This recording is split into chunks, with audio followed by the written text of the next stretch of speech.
Hello, BookTube. Welcome back to my channel. I'm so excited to be here today. I have a very special guest. I have Tom LA Books here with us, and Hello, we are everyone. here to discuss a book that we buddy read together. It is LBJ, The Mastermind of the JFK Assassination by Philip F. Nelson. And Tom and I had so much fun buddy reading this. We do share an affinity, I guess, for all things John F. Kennedy. And he's read some books on the JFK assassination, and I have as well. So I'm so excited to be here with you, Tom. So thank you for coming.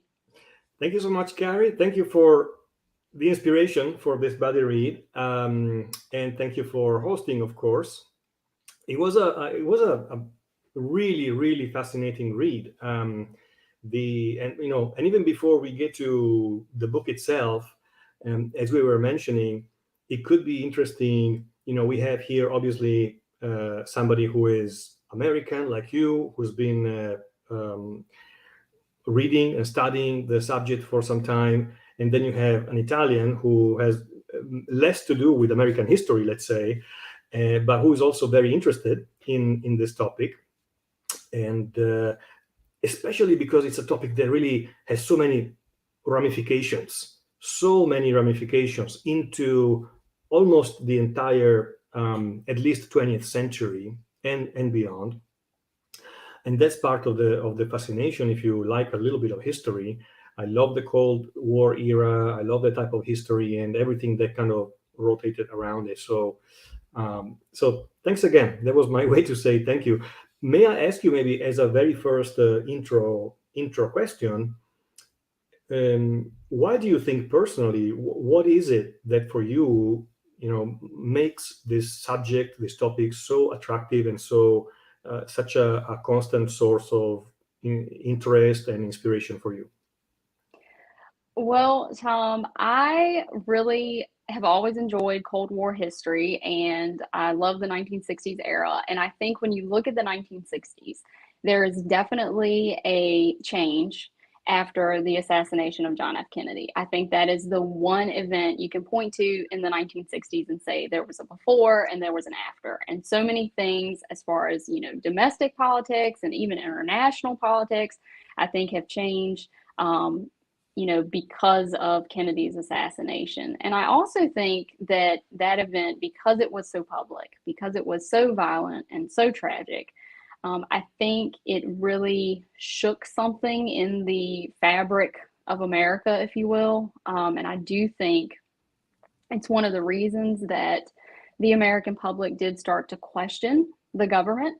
We start to see things, post JFK assassination that, are like the Pentagon Papers and Watergate and those sorts of things. And I think that a lot of that and kind of the mentality that people had around the government, a lot of it had its roots in the Kennedy assassination.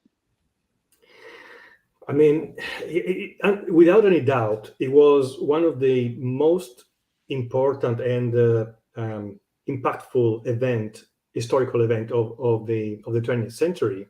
Just think of a little village in northern Italy that had nothing to do with anything directly correlated to this event, but in that November of '63, my parents are telling me that there were a lot of people who were crying because at the news of the death of JFK. Of course, we understand that he had become this global mediatic character, and a big part of the emotions that were related to this, and even the crying, let's say, they were crying for a character, for something that maybe was more illusory than realistic. We understand that. But even more, I think, to your point, even more, you're right in saying that it was a psychological blow, not only a practical, historical, political, and even economical blow, but the psychological consequences to the fabric of not only American society, but just the global society. was incredible, just incredible. And this is probably why it's not only is still a source of fascination as a subject, but it's also a subject that kind of riles up the spirits. And there is, there's the conspiracy theorist, there is the anti-conspiracy theorist, and people get hot under the collar sometimes when they talk about this topic. I think partially still because of this kind of emotional resonance that the event had in history and in that particular moment. Would you say? Absolutely. Yeah, absolutely. And yeah, I understand that, a lot of the illusion that people had about the Kennedys, there are cracks in that illusion. Obviously, we know a lot more about John F. Kennedy today than people knew in 1963. With all of that being said, though, I think, overall, he's still someone that I admire. And I think that the things that he did that were good, he had good intentions. And, to really understand who he was, I really think you have to understand his illness and how that contributed to a lot of his faults and some of his, less than stellar behavior just as a person and a husband and all of those things. So I think, yeah, you're right. Some of that veneer, that people had in the 1960s is not there anymore. But I think there's still, when I read and I look at, speeches that Kennedy gave, and I look at some of his accomplishments as president, and some of the things that he did personally that he didn't have to do, like going into the Pacific Theater in World War II when he clearly could have gotten out of that. But he actually fought to get into action. I think those sorts of things are some things that you don't see very often today on the political scene. So I know that Kennedy gets a lot of flack for some of the things that he did, but I think, overall, he was a, good example of, really someone who had, good intentions, I think, and really was brave politically and just in general in his life and overcoming adversity and those sorts of things. So, not to get too much into hero worship here, but I thought I would address that because I think that, even with all those faults, the tragedy is still just as tragic. And so I guess what I'll start with, Tom, is what are your overall impressions of this author and this book and kind of his take on the Kennedy assassination? Okay, yeah. So let's get started with, LBJ, the mastermind of the JFK assassination. I would start with saying it's a title in itself that probably, if you had not suggested the book to me, I probably would have thought twice before picking up, because it's a little bit of it is a provocative title. It's a title that makes a specific statement, the black color on the cover. It wants to be a little bit sensational. The book is actually, I would say, much more serious than what maybe the cover would suggest. And very often we see in publishing in general, there is sometimes a disconnect between the author's work and what the editors then choose to do with the cover, with the design and whatever, right? Because they're thinking of selling, they think they know the market, etc., etc.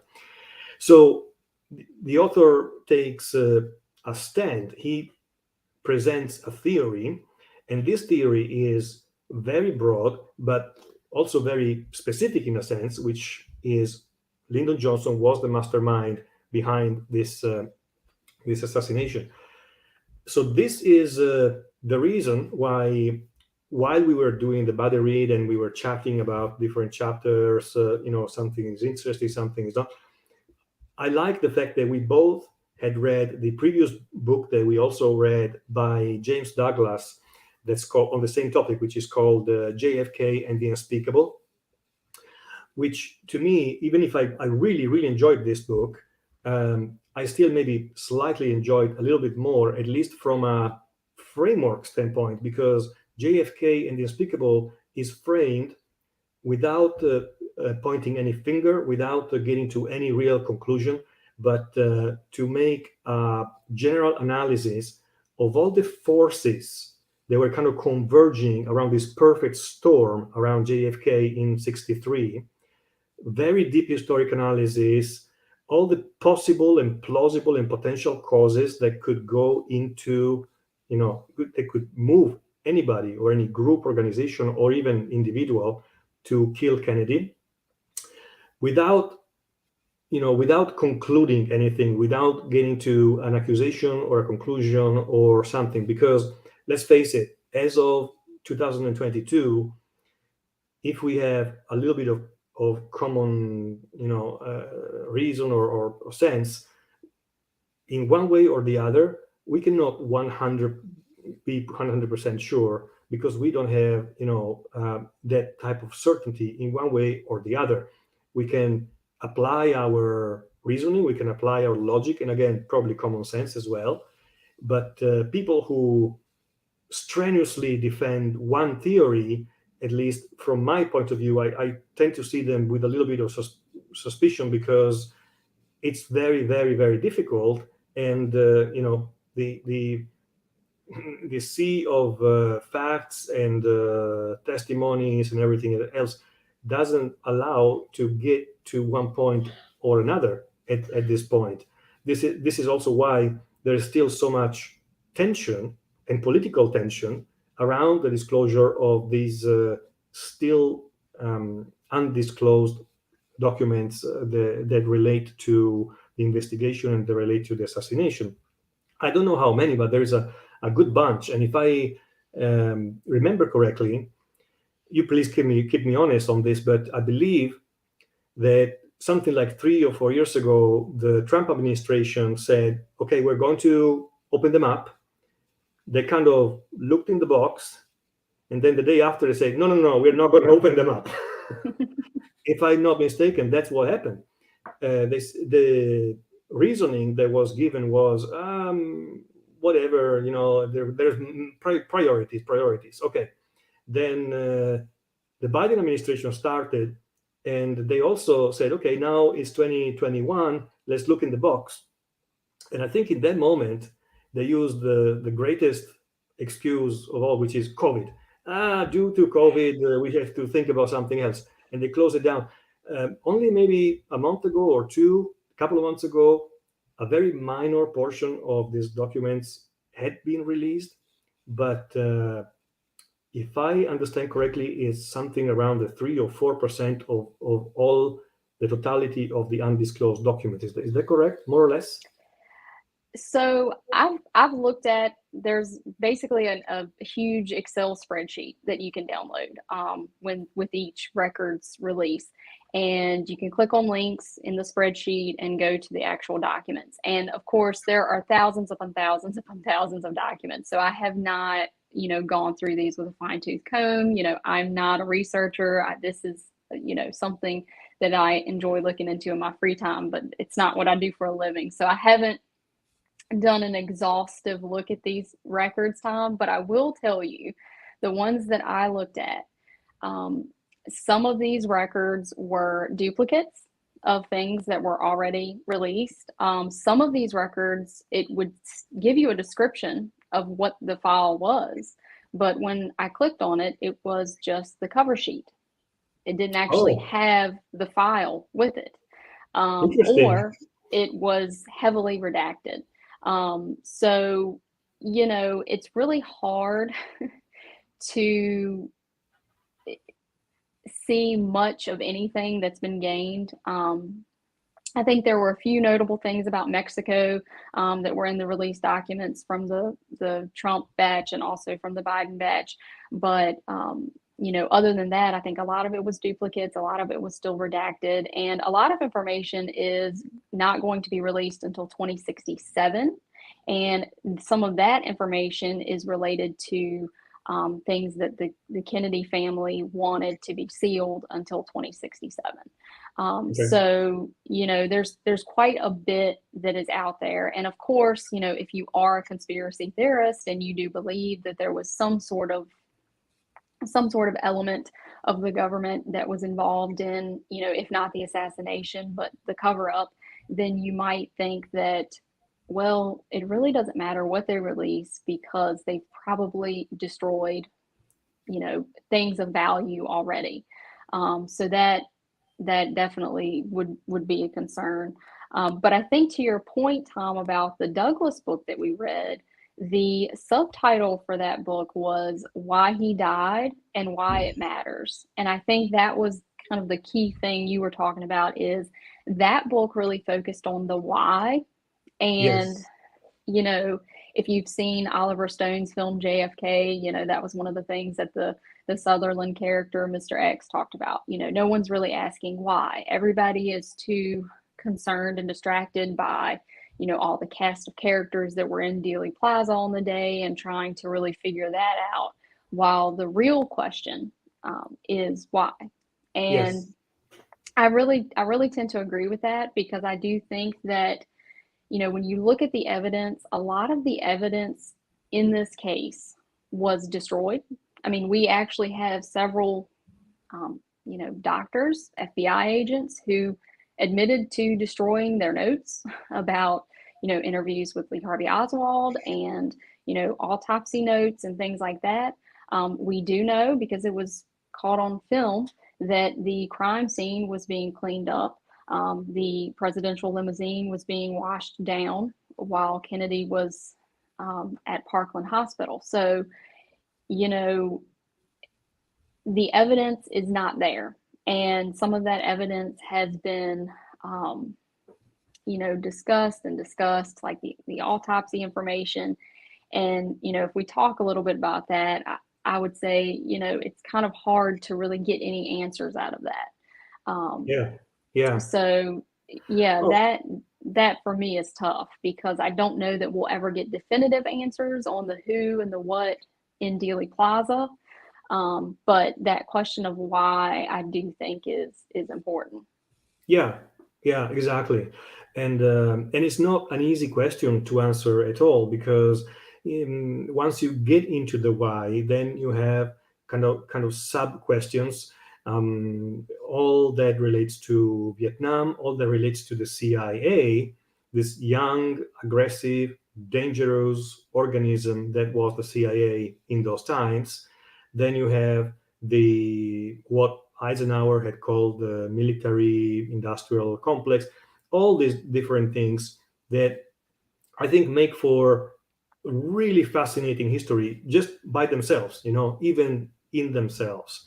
And then it happens that a very popular and widely beloved president gets assassinated in public like that, and that literally changes American history. So, so this book is, and I'm sorry if I haven't answered your question directly yet, but I liked it. I liked it especially because it's a really serious and really detailed um, biography of Lyndon Johnson as a man that we in the book see growing up since the time when he was a boy, he was a kid.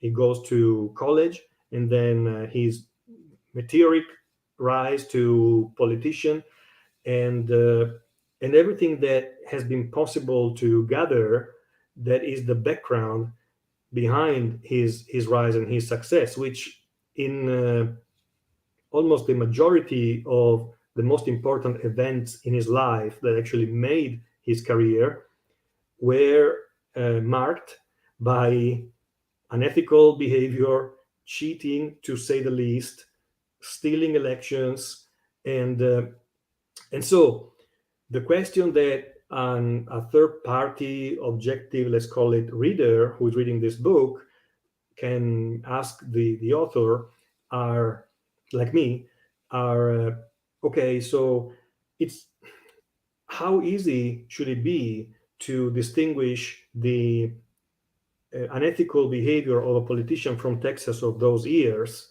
and what would make him flip and be part, potentially, obviously, because we don't know, of such a type of organization.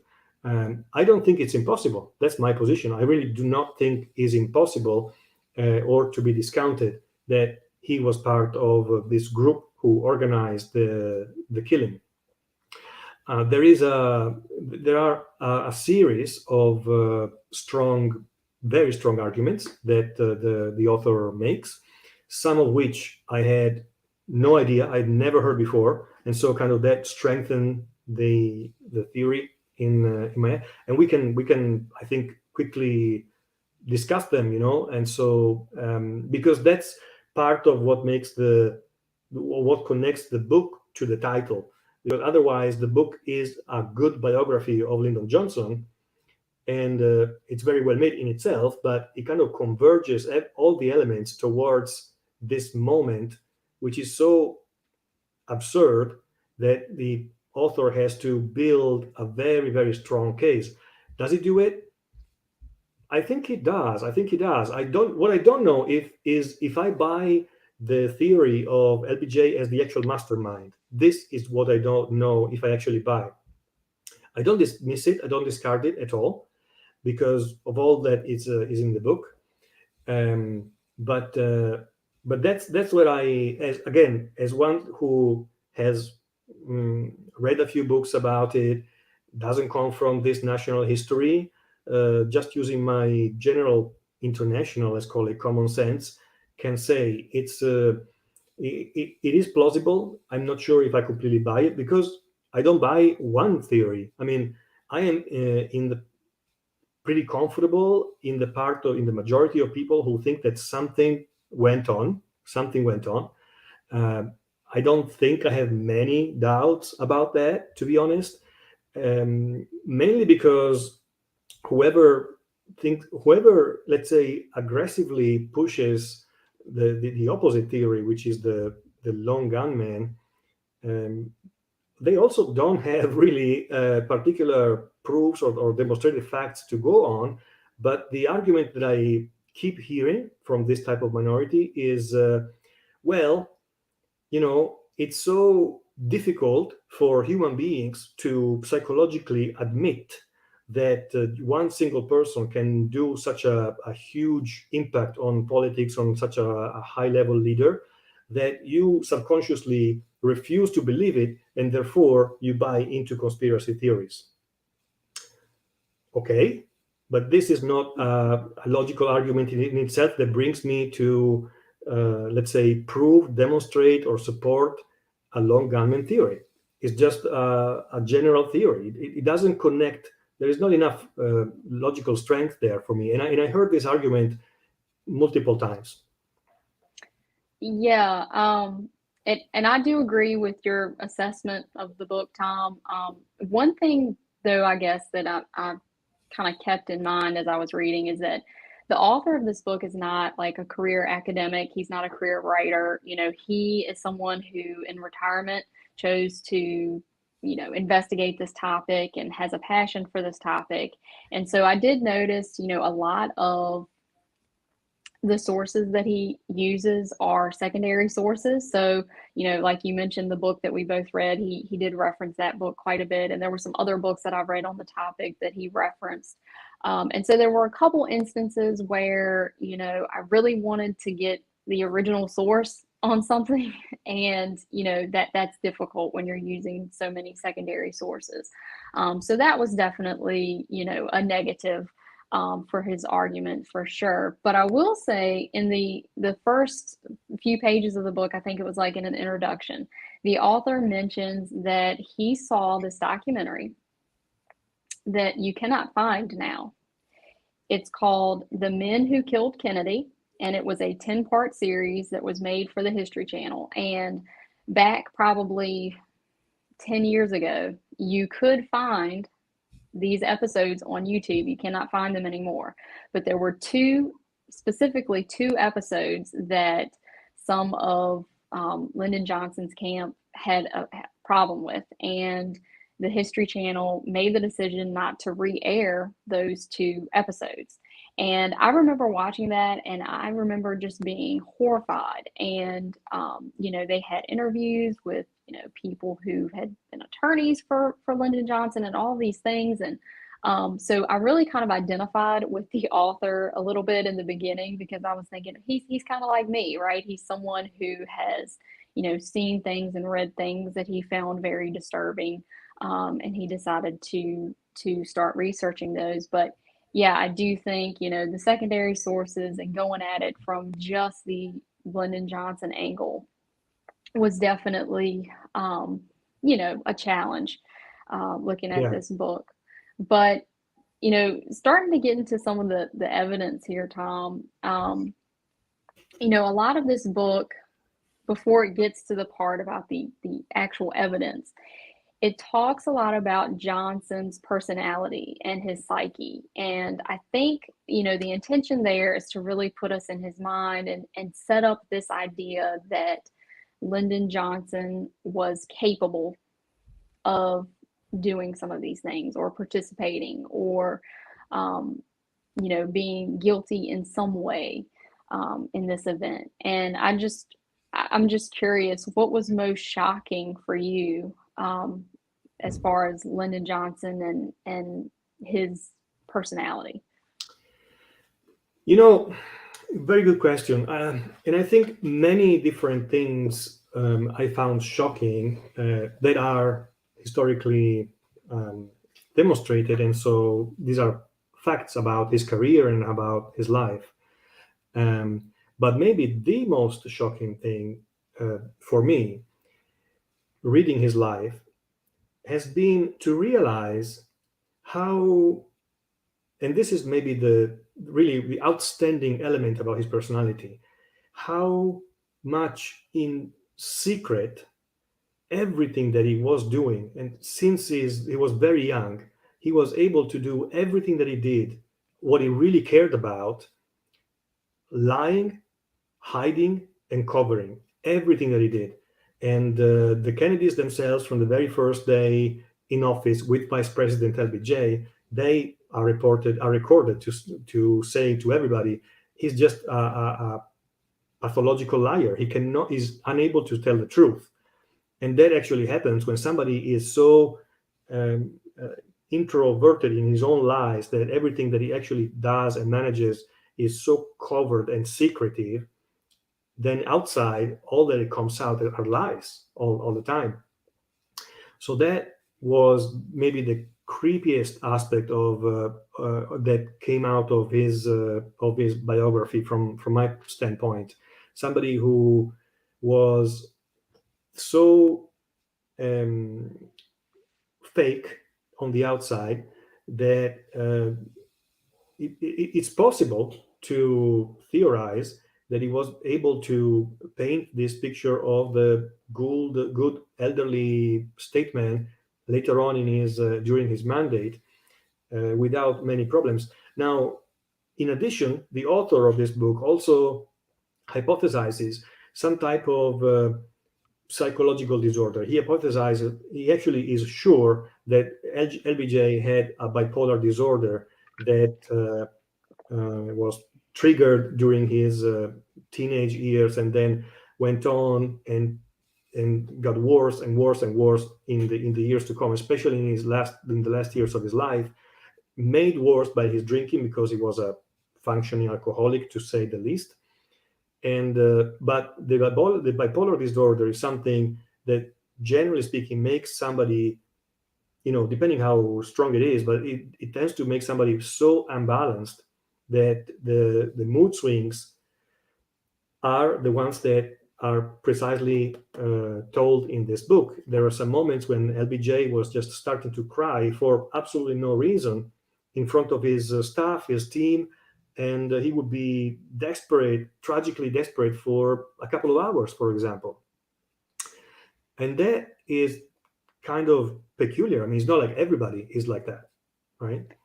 Yeah, I that was what struck me as well, because there's a lot in this book that I'd heard before, specifically about how Johnson, treated people, particularly people he was trying to demean, conducting business on the Oh toilet yeah, and just great being bully, great bully.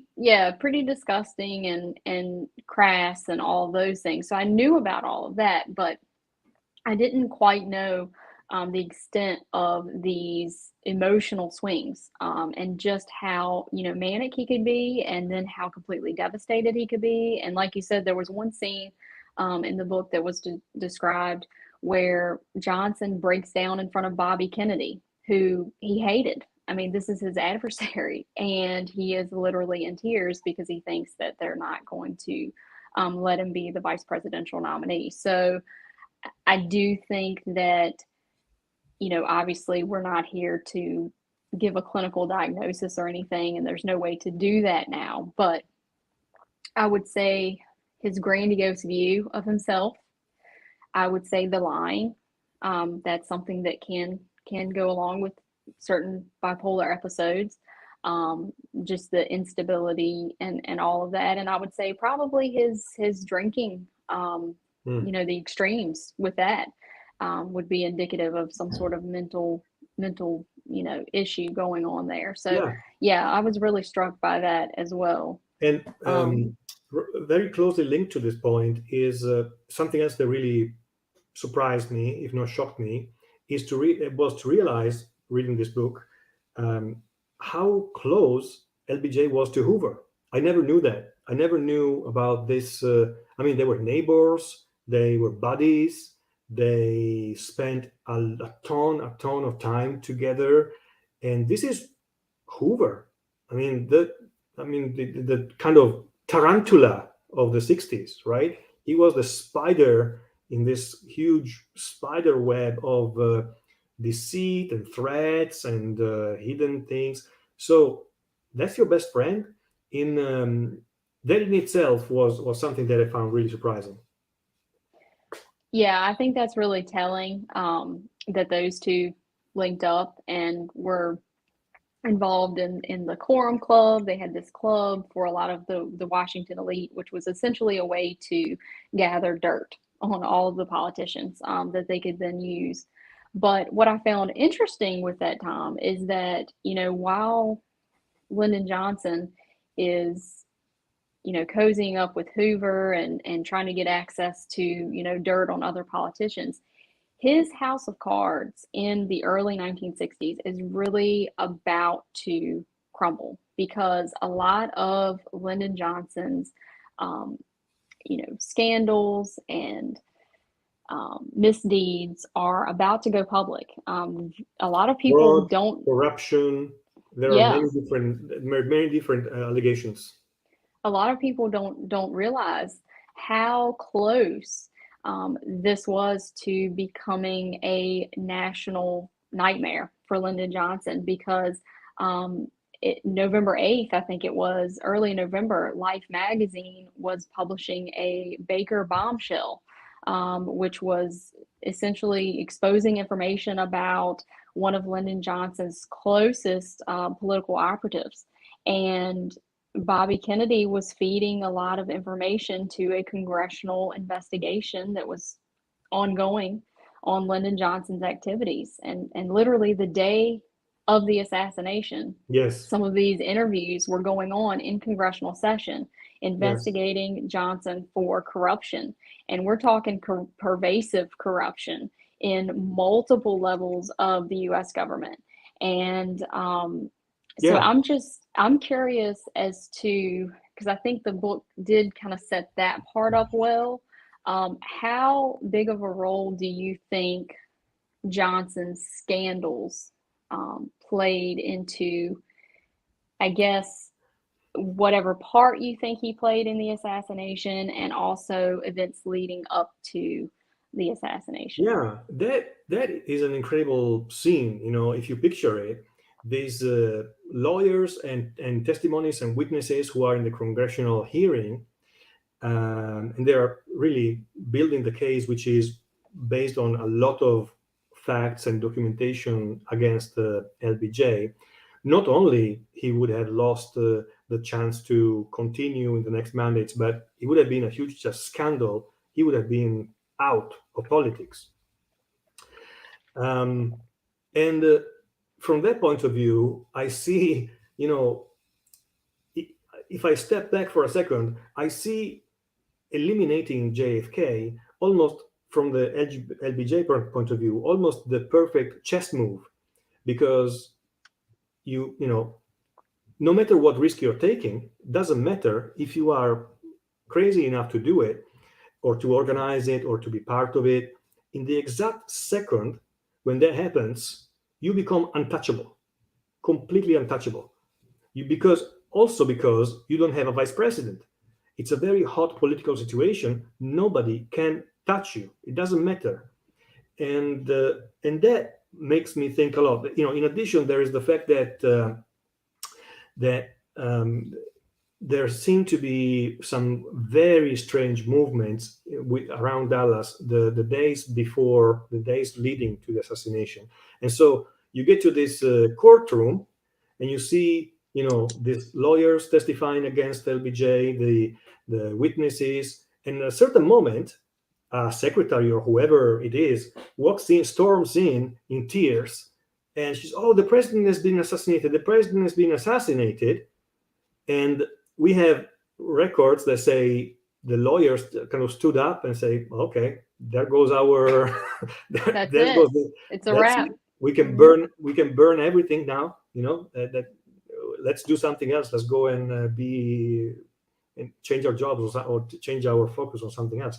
So that is very interesting, because if you think from a commonsensical point of view, again, from a regular person kind of psychology, you say, "Well, come on, that's an exaggerated." But if you think like a cold-blooded chess player, that was actually a really, really good move. Could have been. Again, completely find it plausible, but I don't know if I buy it.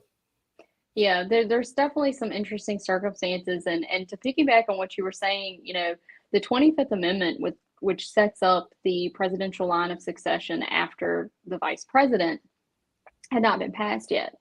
So, it really was, I think kind of now we're used to having that presidential line of succession in place. But at the time, that had not been passed. So, yeah, it was definitely a wrap on any sort of investigations on Lyndon Johnson. And something else that, you can look this up. It's public information out there. In 1985, there was a kind of a re-investigation or inquest into the death of Henry Marshall, who was the Department of Agriculture official who really kind of opened a can of worms with a lot of the corruption deals that Lyndon Johnson had in the Department of Agriculture.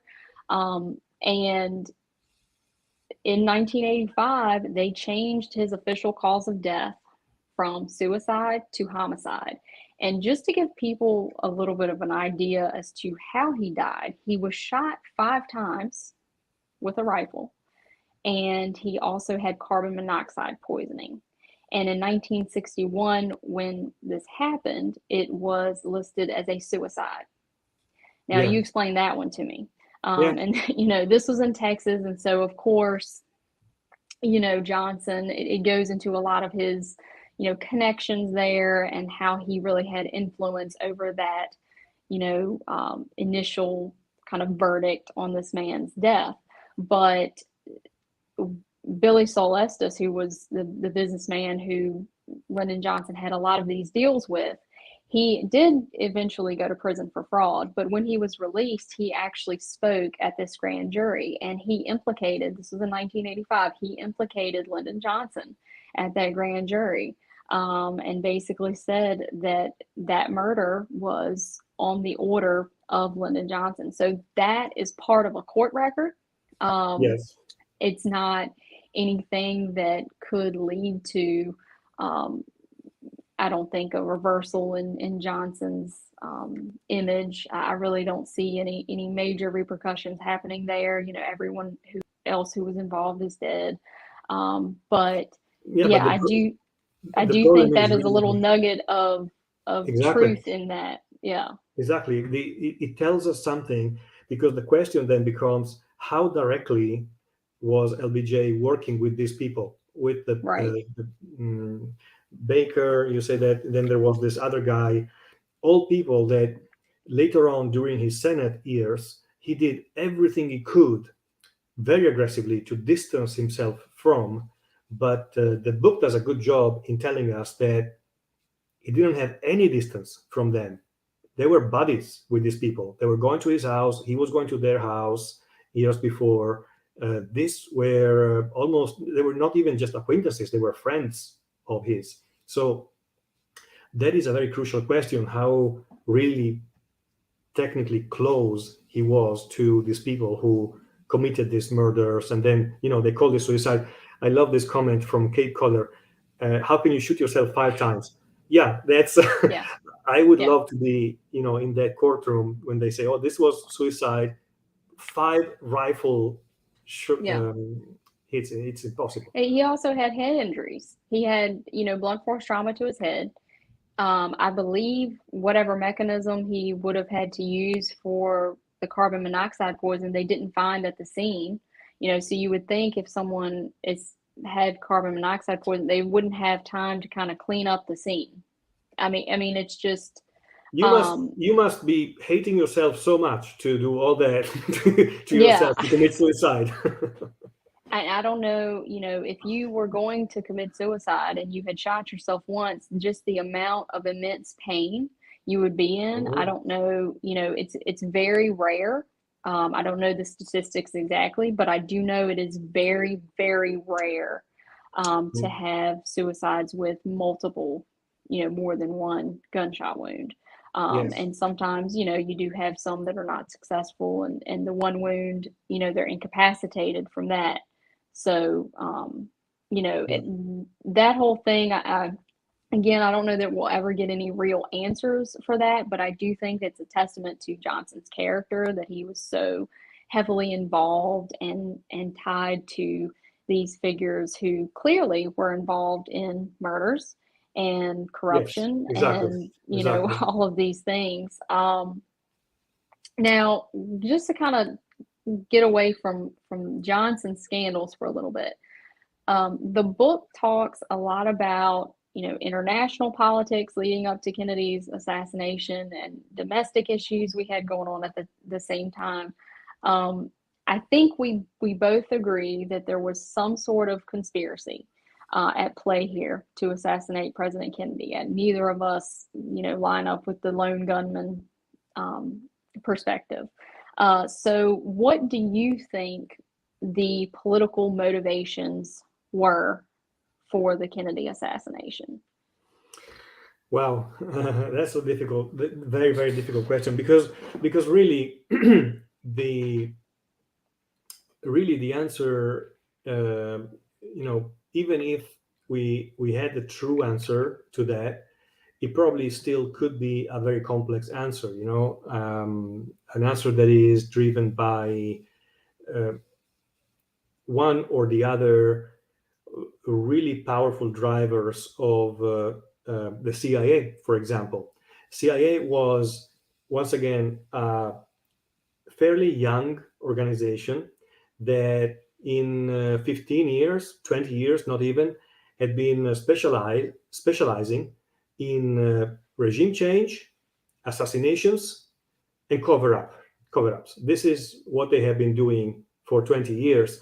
And they were sworn enemies of the Kennedys. In fact, JFK said, "I'm going to splinter the CIA in 1,000 pieces." And he fired Allen Dulles, who was kind of the eminent gris of the CIA, kind of the puppeteer. He had been the puppeteer for the CIA for some time. It's possible that he saw revenge on JFK. Who knows? So I'm not going to honestly venture in trying to answer that question, but I think one of the best answers to that question is in the book by James Douglas, which is JFK and the Unspeakable, which, if you read it properly and you get to the end of that book, you realize that it's almost impossible that at least some elements from the CIA had not something in, a finger in some pie in whatever happened there. And then there's LBJ, of course, because he had access, he had the stature, he could pull so many strings. He had been leader of the Senate majority for so long.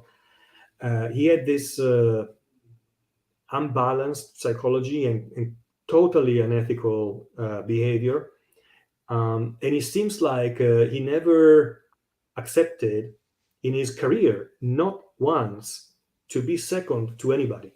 He never accepted to be second to anybody. There's a clip of Richard Nixon later on making with a cruel expression in his face, making a cruel joke and saying, as you know, Lyndon didn't like to be second to nobody, and then he starts laughing creepily. Obviously, that doesn't mean anything in itself, but that's the way that people looked at him, and so the motivations. It was a Cold War period.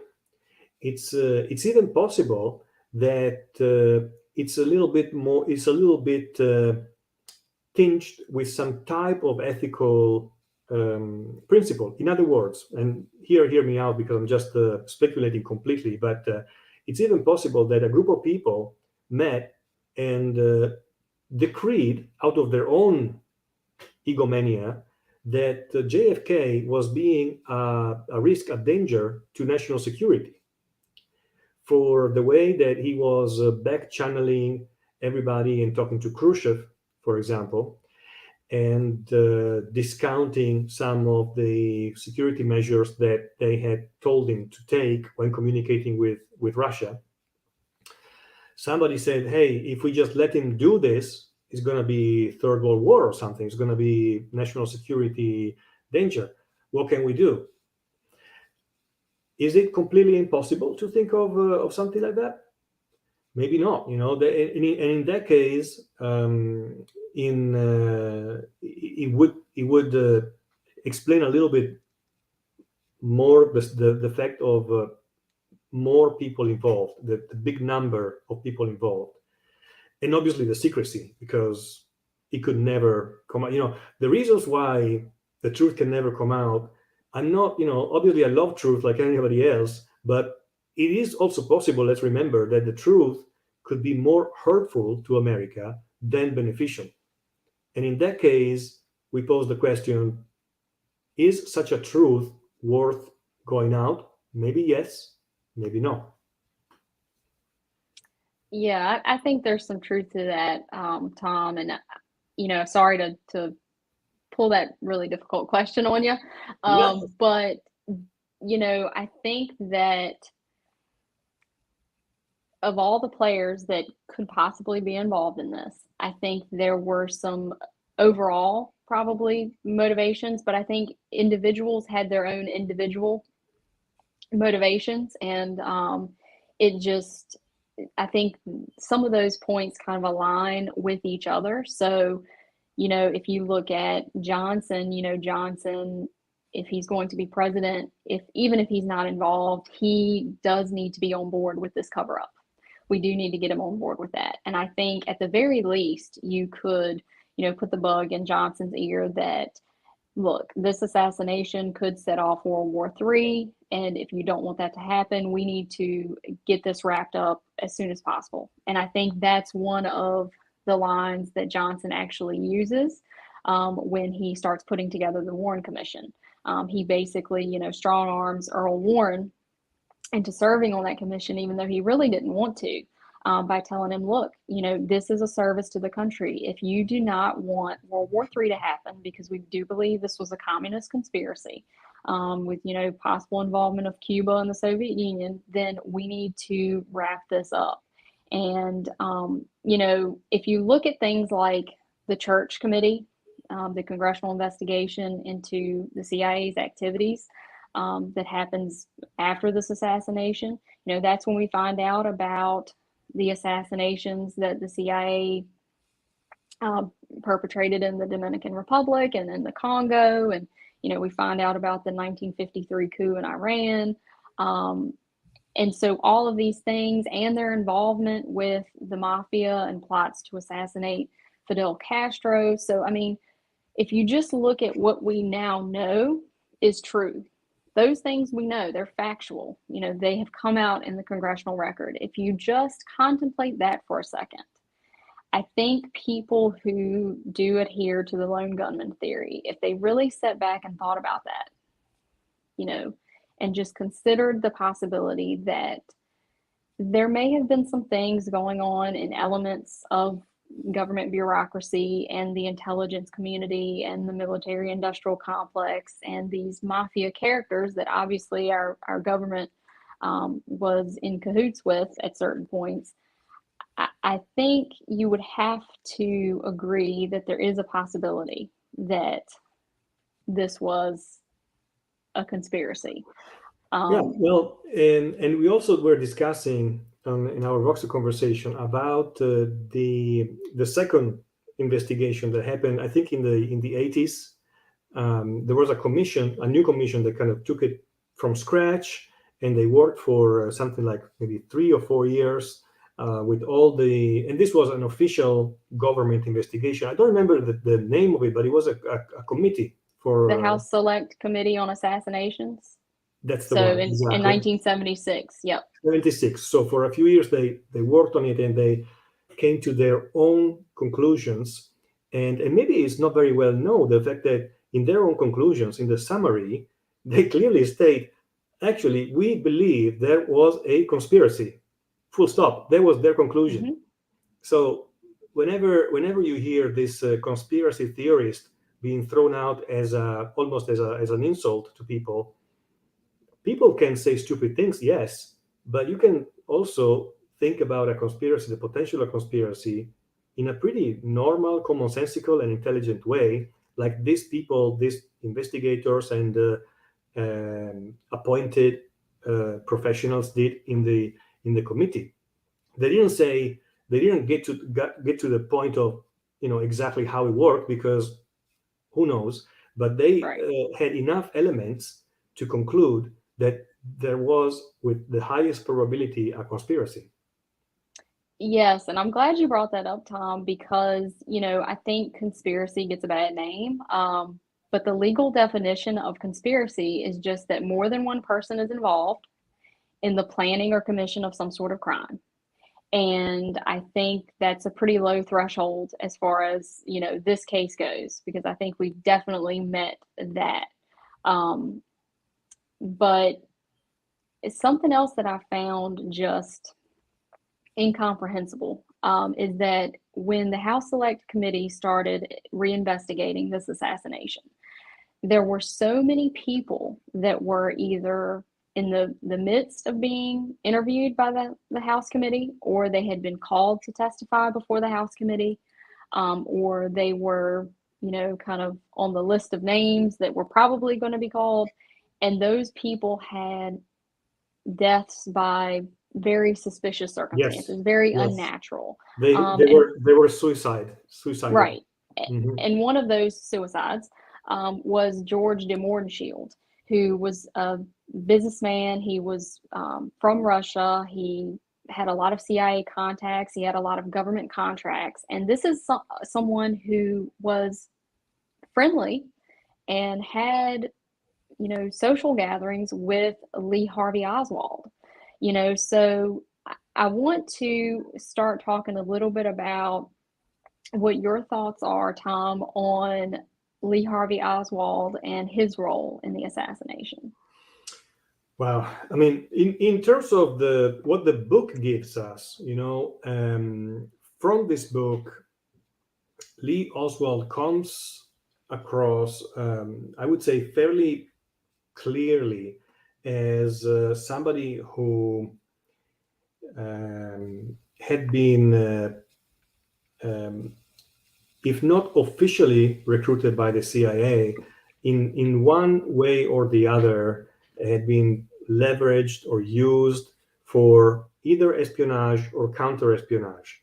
And there is a long, long trail of him in Russia kind of proving that and demonstrating that.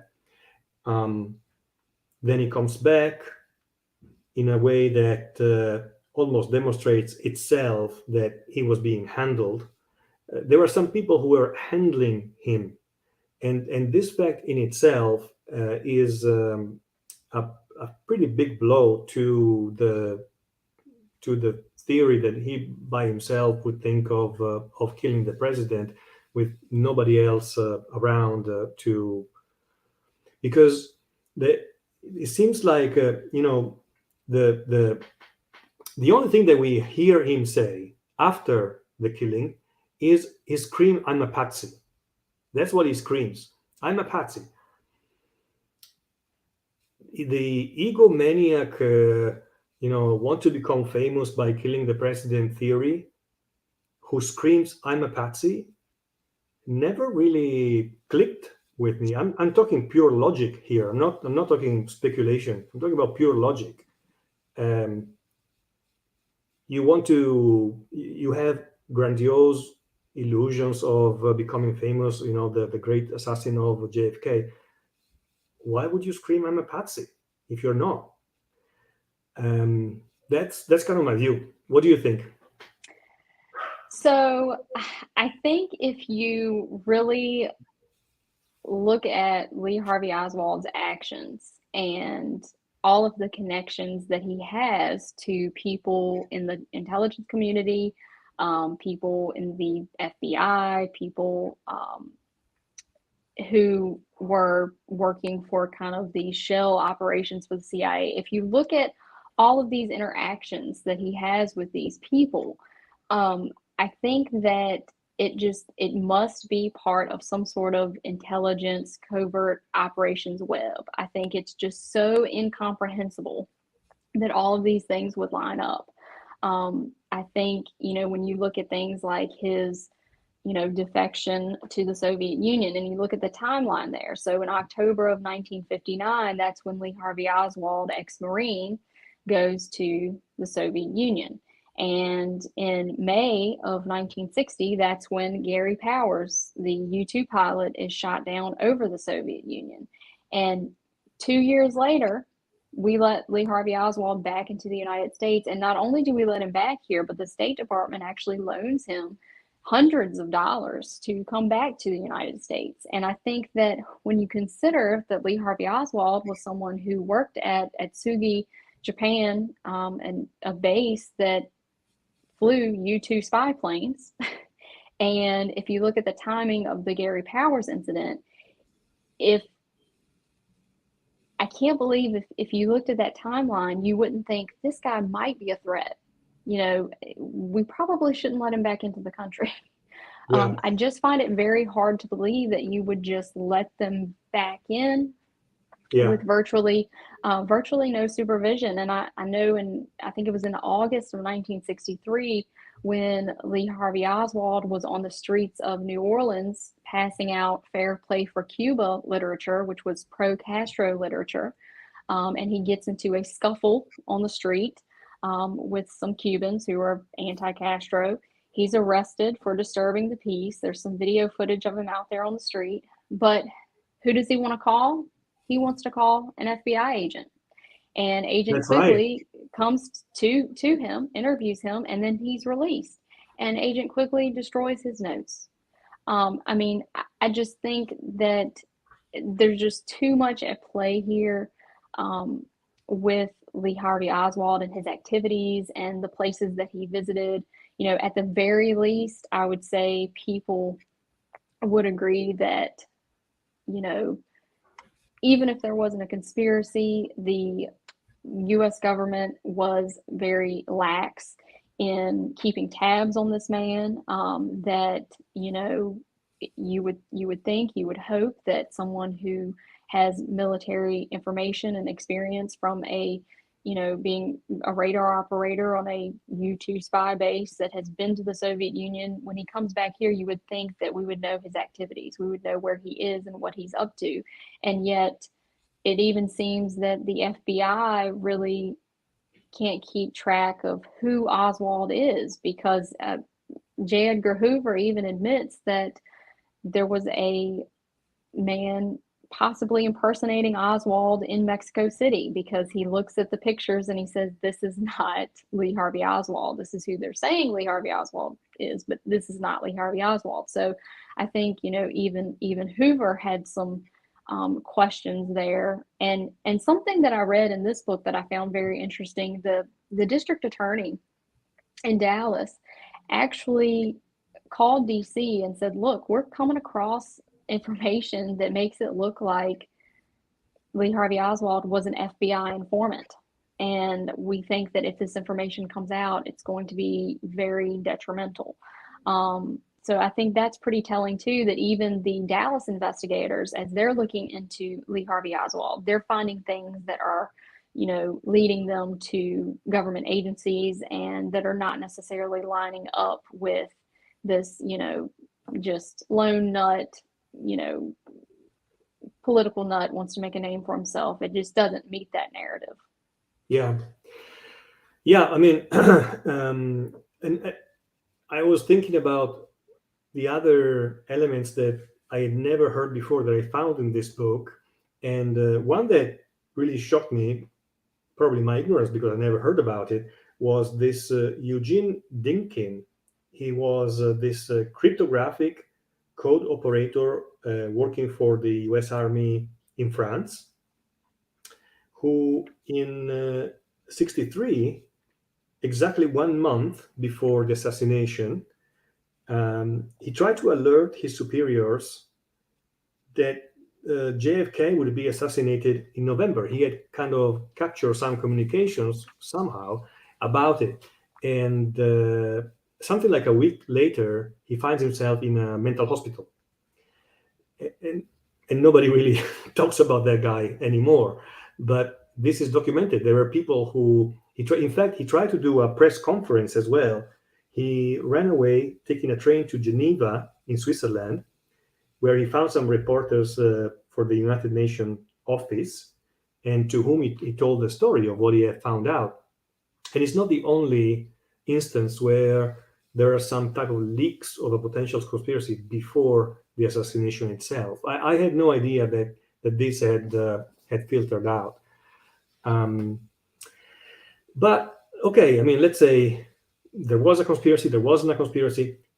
If there was, okay, and this is a question for both of us, and maybe we could try and conclude this chat on this if you like, Carrie, but do we think, Tommaso and Tom and Carrie, that the truth is truth and it's worth going out anyway? Or that some instances or some situations would be so embarrassing and so damaging to the US that it's better if it stays hidden? I'm willing to risk it, Tom.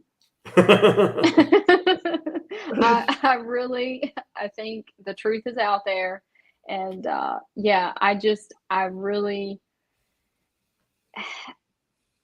really would like to know what happened, and I don't know that we'll ever get there. But I do see your point about, the implications of that and what that would look like. But unfortunately, Tom, I'm starting to see like we care. We still, look into this and want to read about it and learn about it. But I don't see a lot of,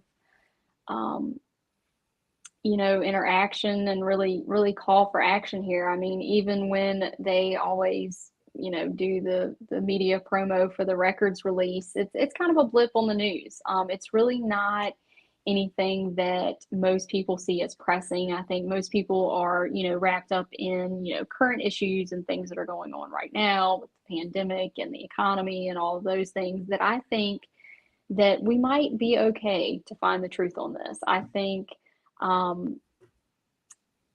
don't know right now if it would be the greatest time for it to happen, just because of politically how things are. I think if we had a little bit more of a cooperative sort of feeling in Washington, D.C., I think that would be better, because we could really look at, implications of this as far as restructuring some government agencies or oversight or things like that. And I think you would have to have some bipartisan, work in order to make that happen.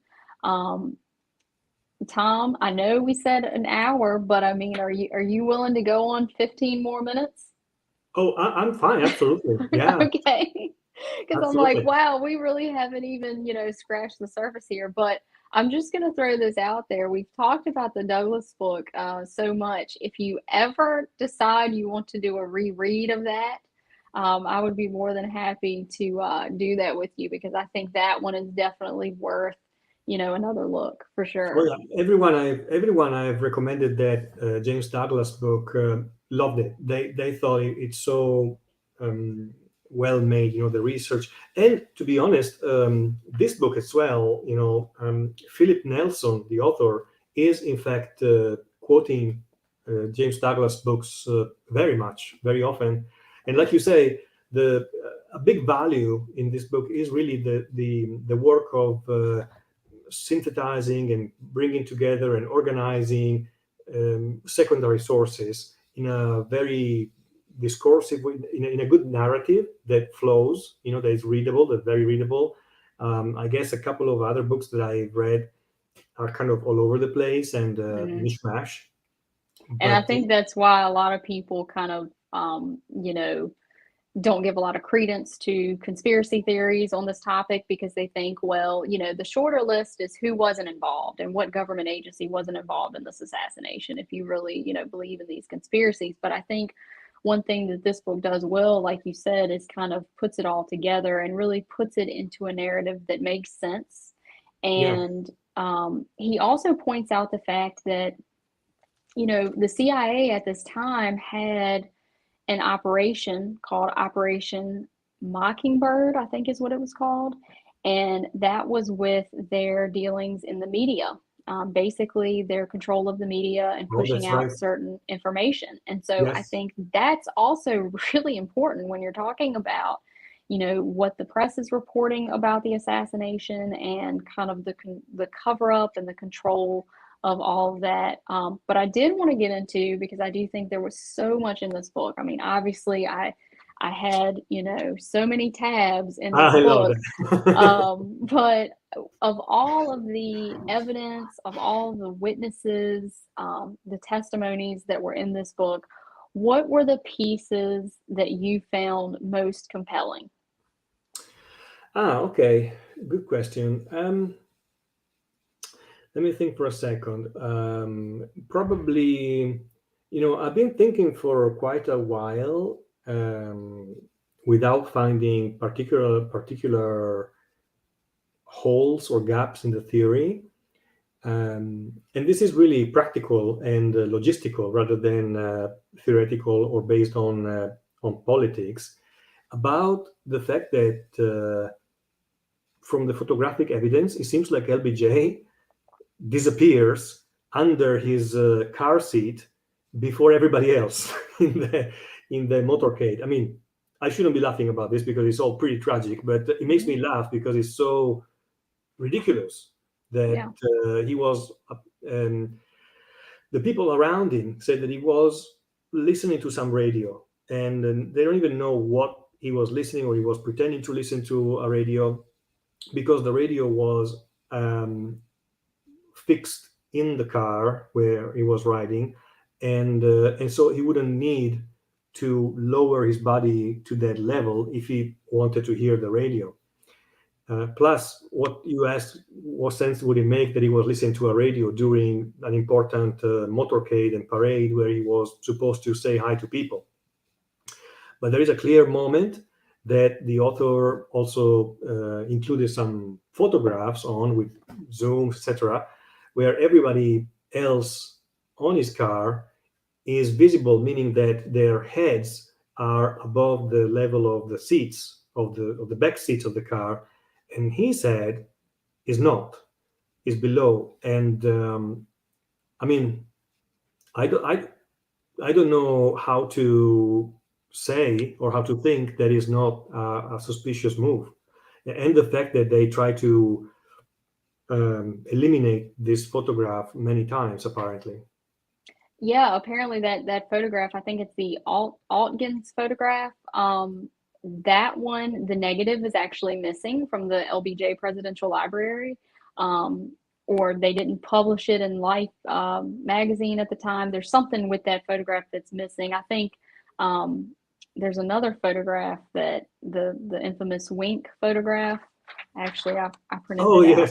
yes. But that's the infamous wink that Congressman Albert Thomas is winking at Lyndon Johnson after he takes the oath of office on Air Force One, while And Jackie is Jackie beside is him. still covered in Yeah, blood. Just yeah. imagine.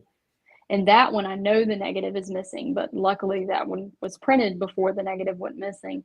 But I do think you're right. I think that photograph from the motorcade that clearly shows, Johnson is not visible, is pretty important, because in his Warren Commission, he actually doesn't give Warren Commission testimony. He just gives them like an informal letter of what he remembers. And I think that's pretty telling, that he does not want to really go on record with his activities that day or be questioned.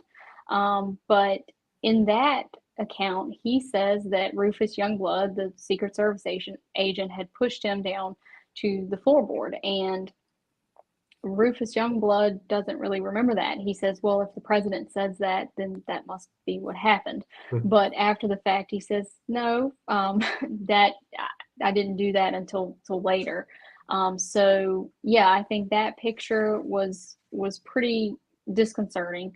I also think that the fact that on the day of the assassination, Johnson is saying things like, did anyone shoot at me? And, this must be some sort of conspiracy. They're trying to kill us all.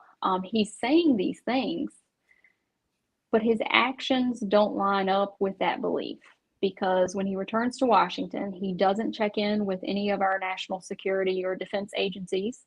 He doesn't appear to be worried about any sort of communist threat or communist attack.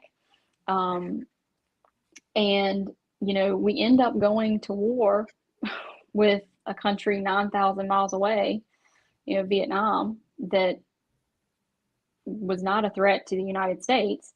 But we don't go to war with Cuba, which is 90 miles away, when he makes statements that at the time led people to believe he thought that Castro was behind this assassination. Yeah. So I think his actions really don't line up with things he was saying the day of. And I think that's really just disconcerting at the very least. The fact that they waited on the tarmac, and, if you really think you're under attack, if you're the new president, you would want to get back to Washington as soon as possible. And yet they are waiting for news reporters to get there. They are waiting for Lyndon Johnson's luggage to be put on Air Force One. And that was another thing that Johnson made a big deal about, was using, Kennedy's plane. So now all of Mrs. Kennedy's stuff has to be, moved around and shuffled around, and she doesn't really have a place to go or privacy, when there was no actual difference between the two planes. I mean, the two planes were exactly the same. The only thing that designates it as Air Force One is the fact that the president is on board. So no matter what plane he got on, that plane would be designated Air Force One. And yet he made it a point. So a lot of that stuff, it makes it appear that he's not really fearful of any sort of threat to himself or to the country, and that he must be aware of something going on behind the scenes. Yeah, I agree. Actually, there is also, I think there is a discussion still around how, let's say, factually and aggressively JFK was in fact planning the return of the troops from Vietnam, the troops and advisors, let's say, and because there seems to be two schools of thought. There are some people who say, well, but LBJ didn't really start the Vietnam War. JFK did. Right. But there is an equally strong case to be said, maybe stronger, that says actually no, JFK, until a few weeks before, or even the days before the assassination, he was adamant about stopping the escalation and getting out of it. he saw the risk, and there are some testimonies. I don't remember who said, that they overheard Johnson say, "Now I'm going to give them their war," when it comes to Vietnam, which, with all the immense political and financial consequences, could have been one of those why causes. Could have been. We don't know. So that makes me think a lot as well. Yeah, and to your point there, not to go back to the Douglas book, a bunch, but I think in the Douglas book they talked about how, as we were pulling out of Korea, a lot of the, military supplies and logistics and things that we no longer needed there were starting to be sent to Vietnam. And that goes back into the mid 1950s. So, I mean, I think some of the involvement in Vietnam, predates even Kennedy. I think a lot of that, there were forces at play in Vietnam that started long before Mhm. and had all sorts of motivations. And I think to your point with Johnson, yeah, it's within 2 days of Kennedy's assassination that he is reversing executive actions by Kennedy. So instead of taking troops out, now we're putting more troops into Vietnam. And I think this book did a lot with Lyndon Johnson's business dealings and a lot of his connections to high-powered figures in oil and all sorts of industries. And I think that definitely, plays a role in Vietnam. Bell Helicopter was on the verge of bankruptcy, from what I understand, until Vietnam. And then, of course, we need, 9,000 helicopters for the Vietnam War. So, there's so much at play here. Yeah. And something too, I want to go back to Oswald because I feel like, a lot of people who probably watch us, they're going to say, well, that's great, but you guys really haven't addressed Oswald. So I want to throw a couple things out there related to Oswald that I think is important, and then get your take on, anything else you think about his involvement or his character.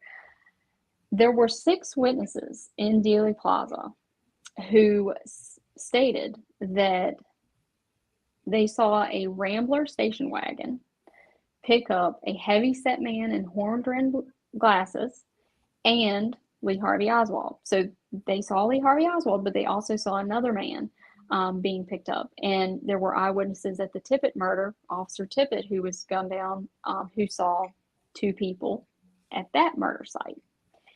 And I think it's really just crazy that the Warren Commission did not follow up on these things. The Warren Commission, and if you look at the Warren Commission's documents and memos related to the start of that commission, their stated purpose was not to collect evidence. They were not really supposed to collect evidence.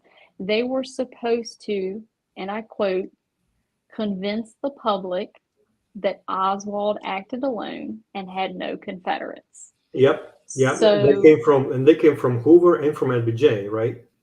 yeah. And there was another, I forget his role, but his name was Katzenbach. I think he was also in the Department of Justice or maybe the State Department, but he had a memo back and forth with Johnson about convincing the public of this. So, there were people who were called before the Warren Commission who I think had evidence that supported Oswald did have, help in this. And I think they were either ignored or, in certain circumstances, some witnesses claimed that their testimonies were changed or that they felt extreme pressure or they were pressured into saying certain things because it fit the quote unquote evidence at the time. And then even at one point, Oswald's Marine roommate said that he was shocked that the commission did not want to know anything about Oswald being at the U-2 base. Right, right, which is exactly. weird to me. So, all of this, and and to say that we don't know. I know some people have made some really interesting comments in the chat, and a couple people have talked about how the one person who could really tell us the truth of what happened is probably Lee Harvey Oswald, and he was murdered. Um, Convenient, very convenient. yeah, very conveniently before he could face, justice for Hmm. his involvement. So, yeah, there's a lot with Oswald So that is when suspicious.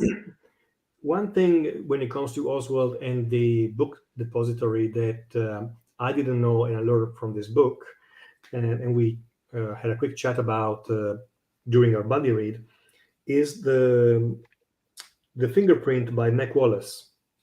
I had no idea about that. He says here, Mac Wallace, in the opinion of this author, was almost one of the hitmen who would work in the various groups that LBJ was on top of, and Mac Wallace was employed of this. Even if he was supposed to end up in jail for life, he was taken out of jail and employed immediately and mysteriously with good jobs. One was the Lascombe Aircraft Corporation, a company in which Johnson had financial and political interests. And then he says he was, in this capacity, Wallace, this Mac Wallace, worked directly for D.H. Bird, who was an executive and later chief executive of LTV, as well as the owner of the Texas School Book Depository building, where Wallace would leave a fingerprint on November 22nd, 1963. I did not know this at all, and it's proven, it's recorded. There are exhibits about this. It seems to be pretty important, pretty crucial. Yeah, and it wasn't in this book, but it may have been in the Douglas book.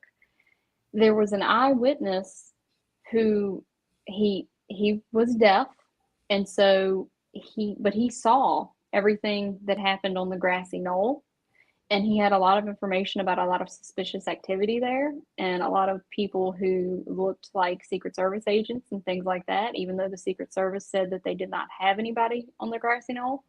And he had a lot of really detailed observations, and he tried to tell his information, and he was completely rebuffed, and he probably was really more in tune to being an eyewitness because he couldn't hear, so he really has Only that an acumen. eyewitness. Yeah. Yeah.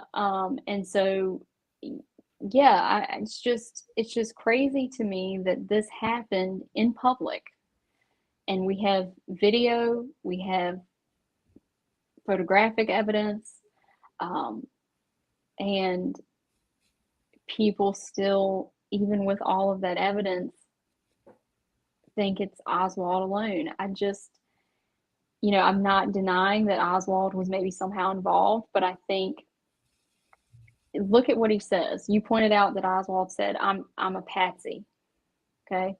He also said, I didn't shoot anyone. Now, he didn't say I didn't shoot a gun.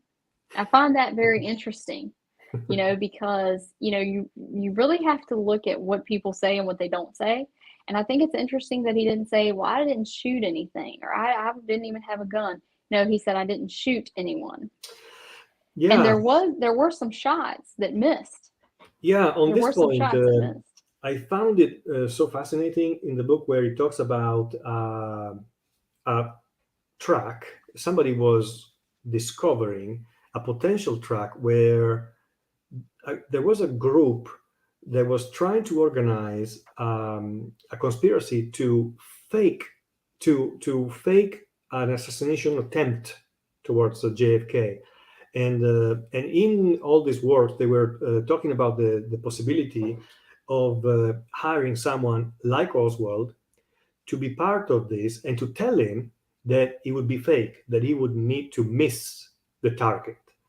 Um, I found it one of the most interesting points there because it's so. I just it's so credible. It's so credible that for political reasons, a fake assassination is almost as politically powerful as an actual assassination, and it would have caused many ripple effects and consequences. Right? Absolutely. And what's interesting about that too, Tom, is in early November in Chicago, there was a foiled assassination plot.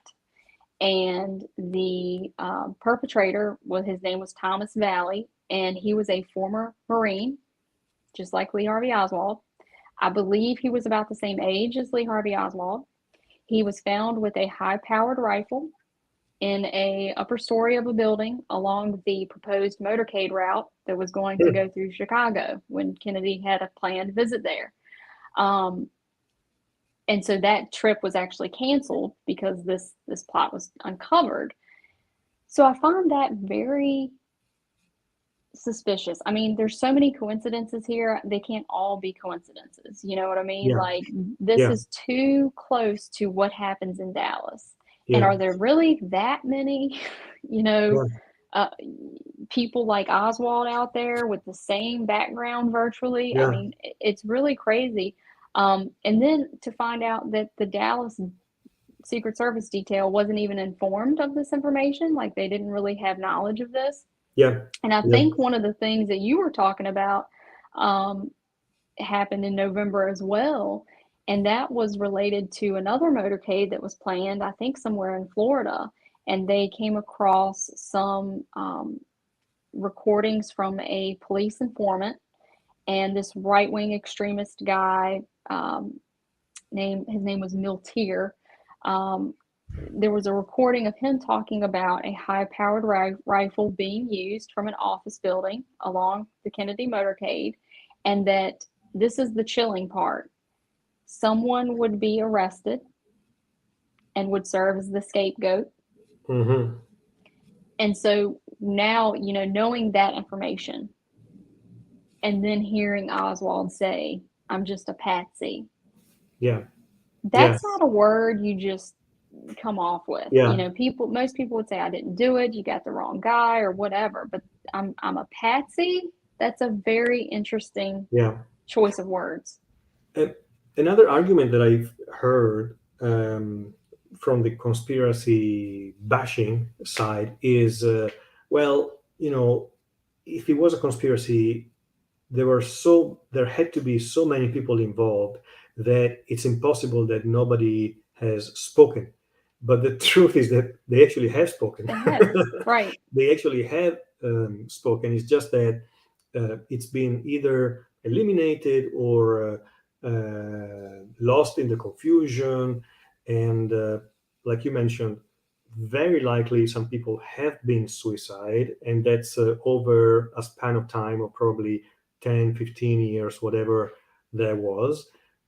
So I don't see that as a definitive objection. Yeah, and actually, while we were reading this, Tom, I don't know if you remember, but I was saying, we have to keep in mind, if you think that any element of the CIA was involved in this, that they're an organization that was responsible for disinformation campaigns Hmm. and intelligence work in that field. So to say that, oh well, there's so many people involved and that's why these conspiracy theories they're just crazy because everybody's involved, and no, somebody would have to talk. Well, maybe that's a disinformation strategy, is to have so many elements and moving parts that even if people do talk, there will be so much confusion Yeah, um, in that you can't really hear it for all the noise, that people just don't want to hear it because it's too much, it's too convoluted. But when you think about intelligence work, I would venture a guess intelligence work is pretty convoluted. I mean, I don't know that for certain, but I have watched Homeland, big fan of that show. But I would say there's probably some truth to it, would be very convoluted. yeah, yeah. All right, Tom. Well, I don't want to take up your whole day because we've We already, could, we could. we really could. This is And never ending, never it ending. is. And I just appreciate doing the buddy read with you. You were so great to read with, and you had so many great ideas and discussion points on this topic. And I just appreciated reading it with someone who took it as seriously as I did. And I know, we can laugh and have fun about this, but we do really see this as a very, serious and really worthwhile topic to read about. So I hope we'll get to do it again, Tom. Maybe the people out there will request it enough that we bring the Tom and Carrie tag team back together for another JFK read. I would love that. I would love that. It's been a great experience. We both love history, and when it comes to recent history, of course, you have the two world wars that are always.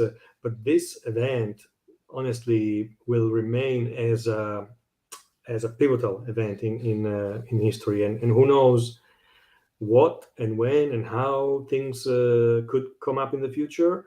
Like you said, it would be a mistake for young people to just dismiss it, ignore it, and not study it.